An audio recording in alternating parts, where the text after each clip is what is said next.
Just want to say a few words.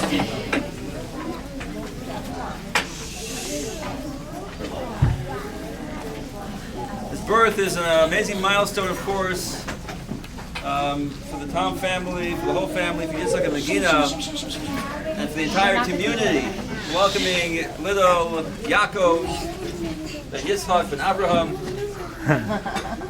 into the fold. And just want to say a quick bracha. We find this week's parsha that when Moshe was confronted by Korach, an amazing thing happens. Moshe hears and he falls on his face. He basically collapses. And the simple explanation is he's in distress because he's being attacked by the people. If you look at Rashi, it says totally different. Rashi says that Moshe collapsed on his face because he was in pain, because what would happen to the people? This is already so many times they're complaining, and these complainers have fallen once again. He collapsed in his agony over the fate of the people that were attacking him. Nothing about himself, just about other people. Concerned about the welfare of the ones that were picking a fight with him. And that's why he collapsed. This amazing sensitivity and care for Klal Yisrael that Moshe displayed. My bracha to this baby Yaakov is that he displayed, much like his parents and his entire family, such concern and sensitivity for the Jewish people. And that his goal in life is to spread Torah, is to be an example, and to just bestow chesed, kindness and goodness and sensitivity to the entire Klal Yisrael, to all the Jewish people. Mazel tov. Mazel tov. I would introduce the father, and none other than Yitzchak, to say a few words. So first of all, I want to thank everyone for coming out, and especially my in-laws, Devorah and John, and also Megina's brother, Moshe, for coming all the way out just for today, for the mitzvah. And definitely want to thank my wife for having a baby. And not only that, having a boy, and having it naturally, so we can have opinion of Ed. It's a great mitzvah. It's one of those rare things that not everyone gets to experience. So thank you so much for giving me that mitzvah. So those of you who are paying attention may have noticed that a funny little coincidence of the name Yaakov ben Yitzchak ben Abraham.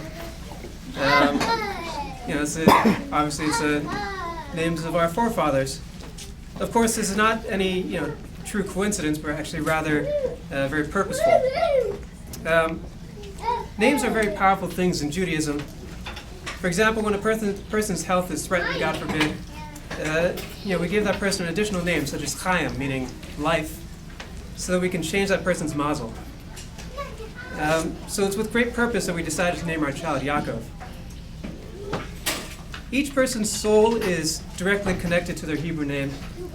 That's why it's said that parents have Ruach Kodesh, a certain level of prophecy, when naming their children.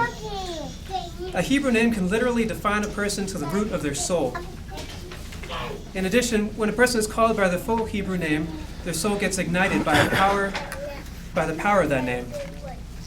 That's why we chose to go with one name, so that he should always be called by his full Hebrew name, Yaakov. So why Yaakov specifically? Let's answer that. I have to give some background on the rest of our avos, our forefathers. Each of our forefathers served God through different character traits. Abraham served through chesed, kindness. Yitzchak served through gevurah, strength, dedication, din, judgment. And Yaakov served through emes, truth. Chesed in its purest form is the attribute of unlimited giving, which sounds wonderful, but can actually be quite harmful. For example, Abraham's son Yishmael practiced chesed with no limits by being promiscuous. Gevurah, strength, limits the trait of chesed and gives it solid boundaries.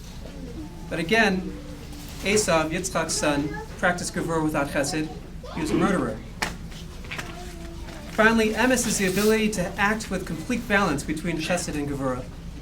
Unlike Abraham and Yitzchak, all 12 of Yaakov's sons were worthy of being tribes of Hashem. Perhaps this is why Yaakov is known as an Ish Tam. Ish Tam. Anyway, Onkelos interprets the word tam as shalem, or whole. Yaakov was an ish, a man who was tam, whole, in his personality and his character traits. He represents the perfection of Abraham's chesed and Yitzchak's gevurah, which leads to the significance of our little Yaakov's name. My wife, God bless her, is a very chesedic person. When she sees that someone has a need, she rushes to help. That's why she started a Shea in this community, and that's why she's a social worker by profession. In fact, this is also reflected in her name, Magina, Magina, which is a feminine of Magin, shield. She was born to be a protector, a provider of loving kindness. And at the same time, because she is constantly giving from herself, she can become overwhelmed, a negative side effect of uncontrolled chesed. Meanwhile, my personality is also very much aligned to the traits associated with the name Yitzchak. I'm concerned about din. What's the halacha? Where are the boundaries? Those of you who know more about me know that I have also gone through my own Akedas Yitzchak to be here today.